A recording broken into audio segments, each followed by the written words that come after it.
அஸ்ஸலாமு அலைக்கும் வரஹ்மத்துல்லாஹி வபரகாத்துஹு. புகழ் அனைத்தும் அல்லாஹ்வுடைய திருநாமத்திற்காக. அன்பிற்குரிய சகோதர சகோதரிகளே,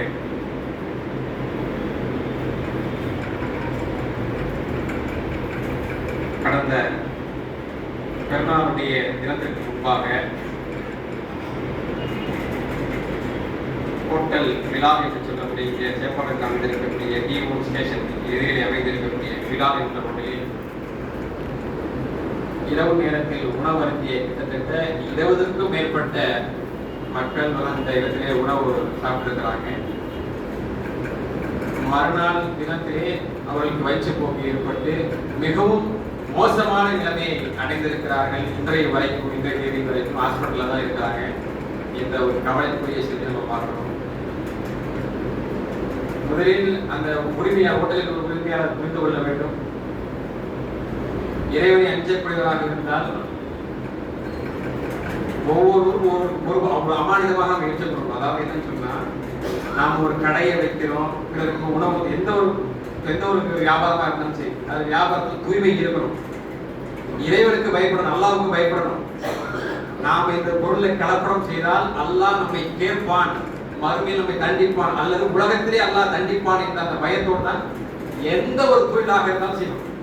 உண்மை தன்மை இருக்க வேண்டும். இல்லை என்று சொன்னால் கண்டிப்பாக அந்த தொழிலை அல்லாஹ் கண்டிப்பாக பறக்கத்தை தர மாட்டான். அதிலும் குறிப்பாக உணவுப் பொருளாக இருந்தால் இன்னும் ரொம்ப அதிகமான விலைக்கு நம்ம செய்யணும். கொடுக்கக்கூடிய உணவுப் பொருள் சுத்தமாக இருக்கணும், தூய்மையாக இருக்கணும், கண்டிப்பாக கலப்படம் இருக்கக்கூடாது. இன்றைக்கு இருக்கக்கூடிய பல ஹோட்டல்கள் நம்ம பார்க்கிறோம், கறியில வினிகர் போடுறதும், அது அதிகமான கலர் சேர்த்து பிளேவர் அதிகரிக்கிறதும், மக்களுக்கு பிடிக்கிறதுக்காக நிறைய இஷ்டத்துக்கு அவங்களுக்கு தெரியாத எல்லா பிளேவரும் சேர்த்து சுத்தம் இல்லாம அப்படி இருக்கக்கூடிய காரணத்தினால மிகப்பெரிய பாதிப்பு ஏற்படுது. அதில் ஒன்று தான் இன்றைக்கு நம்ம ரமலானுடைய மாதத்துக்கு முன்பாக நம்முடைய சகோதரர் உட்பட சேப்பாக்க அன்சாரி, நஷீர், இந்த சேப்பாக்க அன்சாருடைய அக்கா 2 மகன்கள் தொழுகை வச்சார். பார்த்தீங்களா, கிட்டத்தட்ட ஒரு மாதத்துக்கு முன்னாடி வரைக்கும் ரமலானுடைய மாதத்தை தொழுகை தொழிற்சில இரவு நேர தொழுகை தொழிற்சி அந்த இமாம் உட்பட அங்கே இரவு நேரத்தில் சாப்பிட்டுருக்காங்க. அதாவது பெருநாளுக்கு முந்தைய இரவு சாப்பிட்டுருக்கிறாங்க. சாப்பிட்ட மறுநாள் தான் ஒரே வயிற்றுப்போக்கு ஏற்பட்டு மிக மோசமான நிலையில் அன்றைக்கு ஹாஸ்பிட்டலில் கிடக்கக்கூடிய காட்சியை நம்ம பார்க்கிறோம். ரொம்ப சோகத்துக்குரிய ஒரு விஷயம். கண்டிப்பாக அந்த ஹோட்டல் பிலால் மீது கண்டிப்பாக நடவடிக்கை எடுக்க வேண்டும். சட்ட ரீதியாக அவர் மீது நடவடிக்கை எடுக்க வேண்டும். பாதிக்கப்பட்ட மக்களுக்கு உரிய நஷ்டஈடு அரசாங்கம் அவர்களிடமிருந்து கண்டிப்பாக வாங்கி கொடுக்க வேண்டும்.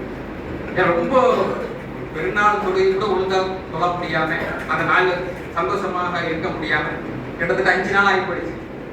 இன்னும் அவர்கள் படுத்த படுக்கையாகத்தான் இருக்கிறார்கள். வீட்டிலே ஜிம்மாவுக்கு கூட வர முடியாத ஒரு சூழ்நிலை. வீட்டில் அந்த நபர்கள் படுத்த படுக்கையாக இருக்காங்க, பெண்கள், குழந்தைகள் உட்பட. நீங்க அந்த நியூஸ் எல்லாம் நீங்க பாலிமர் நியூஸ்ல எடுத்து பாருங்க. ஒரு பெண் அவ்வளவு ஒரு இந்த அளவுக்கு பாதிக்கப்பட்டிருந்தா அந்த பெண் அவ்வளவு ஒரு அழுகையோடு அவங்க அந்த ஹோட்டலை சீல் வைக்கணும். யார் அந்த ஹோட்டலுக்கு உரிமையை கொடுத்தது, அவங்க எப்படி நடந்துக்கலாம், இந்த மாதிரி எனக்கு இப்படிலாம் ஆகி போயிடுச்சு, இப்படிலாம் ரொம்ப மோசமான நான் நிலையில இருக்கிறேன், என்னோட 3 வயசு குழந்தை கிடக்குது பாருங்க பெட்ல. எவ்வளவு ஒரு சோகத்துக்குரிய ஒரு விஷயமா இருக்குது. இதெல்லாம் இதெல்லாம் அந்த மக்கள் செய்யணுமா யோசனை பண்ணணும். அந்த ஹோட்டல் உரிமையாளர் வைத்திருக்கக்கூடிய உணவு விடுதி வைத்திருக்கக்கூடியவர்கள் கண்டிப்பாக யோசிக்க வேண்டும். இஷ்டத்திற்கு மக்கள் திருப்தி அடைஞ்சிருவாங்க என்பதற்காக பழைய கோழிக்கறியா இருக்கட்டும், ஆட்டுக்கறியா இருக்கட்டும், அது கெட்டு போச்சுன்னு சொன்ன தூக்கி தூர போடணும். அதையும் சரி பண்ணி மக்களை ஏமாத்தி கொடுக்கலாம் என்று சொன்னால் நீங்கள் இங்க தப்பித்து விடலாம். ஆனால் அல்லாஹ் விடுத்த கண்டிப்பாக தப்பிக்கவே முடியாது. அல்லாஹ் அனைத்தையும் பார்த்து கொண்டவராக இருக்கிறார். நீங்க என்ன வேணாலும் போய் சரி கட்டலாம் நீங்க நினைப்பீங்க, ஆனா அல்லாஹ் உங்களை சும்மாவே விட மாட்டான். அவர்கள் செய்த பாதிக்கப்பட்ட மக்கள் செய்யக்கூடிய துவாவிற்கும் அல்லாஹ்விற்கும் எந்த ஒரு திரையும் கிடையாது. ஏதாவது உயிரிழப்பு ஏற்பட்டுச்சுன்னா என்ன நிலைமை ஏற்படும்? சாதாரண ஒரு விஷயமா? உங்களை நம்பி நீங்க கேட்கக்கூடிய பொருளாதாரத்தை கொடுத்து ஒருவன் உணவு வாங்கி சாப்பிட்றான்னு சொன்னால் அதற்கான சுத்தம் இருக்கணும், திருப்தி நீங்க கொடுக்கணும். அது கூட இல்லைன்னா எதுக்காக அவர் ஹோட்டல் நடத்தணும்? சம்பாதிக்கிறது மட்டும்தான் ஒரு நோக்கமா? உங்களுடைய வாடிக்கையாளர் நலனை நீங்கள் விரும்ப மாட்டீர்களா? இஷ்டத்துக்கு கலரை போடுறது, அரசாங்கமும் இப்படிதான் சொல்லுது, கலர்லாம் போடக்கூடாதுன்னு சொல்லுங்க. இருந்தாலும் சிக்கன்ல அப்படி சிக்கனை பார்த்தீங்கன்னா சொல்லவே தேவை. முழுக்க முழுக்க அப்படி சிவப்பா இருக்கும். அப்படிலாம் நம்ம வாங்கியே சாப்பிடக்கூடாது. நாமும் என்ன செய்யணும், எந்த ஒரு ஹோட்டலுக்கு நம்ம போறோம்னு சொன்னா நல்ல ஹோட்டலா, நல்ல சுத்தமாக தான் இருக்குதா, ஹலால் செய்யப்பட்டதா, இதெல்லாம் கேட்டு தான் போறோம். சரி இல்லைன்ற மாதிரி உங்களுக்கு மனசு தூக்கிப்பட்டு வந்துட்டே இருக்கு.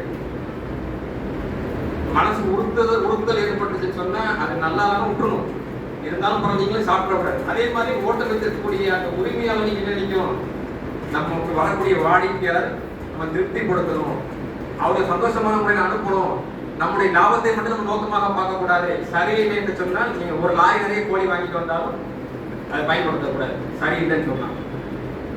சரியில்லாத மாடுகளாக இருந்தால் சிறப்பு செத்த மாடுகள்லாம் வரும், செத்த கோழிகள்லாம் வரும். அல்லாஹ் கஞ்சிக்கணும். இதெல்லாம் போட்ட மக்கள் பார்க்க மாட்டாங்க, மக்கள் ஏமாந்துறாங்கன்னு நினைச்சு நீங்க செஞ்சிடக்கூடாது. உங்களை படைத்த இறைவன் ஒருத்தர் பார்த்து கொண்டிருக்கிறான் என்ற அந்த பயத்தை வைத்து நீங்கள் வியாபாரத்தை நடத்த வேண்டும். நீங்கள் இந்த ஒரு தீமையை நீங்கள் செய்தால் அதற்கு அல்லாஹ் பன்மடங்காக உங்களுக்கு இழப்பை ஏற்படுத்துவா என்பதை புரிந்து கொள்ள வேண்டும். அதே போன்று அந்த பாதிக்கப்பட்ட அந்த 20க்கும் மேற்பட்ட மக்கள் பாதிக்கப்பட்டிருக்கிறாங்க. அந்த மக்களுக்காக நீங்கள் அல்லாஹ்விடத்திலே அதிகமாக பிரார்த்தனை செய்யுங்கள். அஸ்ஸலாமு அலைக்கும்.